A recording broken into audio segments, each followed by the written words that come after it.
నీటి గుర్రం ప్రవాహానికి ఎదురెళ్తుంది. అవును, నదీ ప్రవాహం పొంగిపొలినా భయపడదు. యోర్దాను వంటి ప్రవాహం పొంగి దాని నోటి యొద్దకు వచ్చినా సరే ధైర్యం విడిచిపెట్టదు. ఈ విషయంలో భయపడకుండా, ధైర్యం విడవకుండా ఉండడమే దాని పని. ఒకవేళ భయపడితే, ధైర్యం విడిచిపెడితే మనకు తెలిసి ఏమవుతుందో. అలాగే సైన్యానికి ముందు నడుస్తున్న రాజు మాటలు, దావీదు మహారాజు యొక్క సాక్ష్యం అది. నాతో యుద్ధం చేయుటకు దండు దిగినా నా హృదయం భయపడదు, నా మీదకి యుద్ధం రేగినా నేను ధైర్యం విడవను అంటున్నాడు.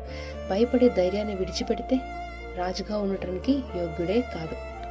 యుద్ధ భూమిలో భయపడి ధైర్యం వదిలేస్తే ఏమవుతుందో మనకు తెలుసు, మరణం కబళిస్తుంది. మరి మనం క్రీస్తు యొక్క మంచి సైనికులు. మన పనేంటి?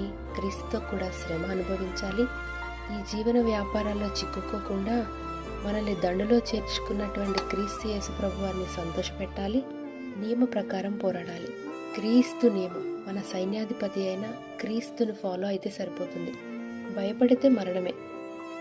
కానీ భయపడక ధైర్యం విడవకుండా గుర్రం రాజు వలె మన పని మనం చేస్తే కిరీటం పొందుకుంటాం, జీవ కిరీటం పొందుకుంటాం.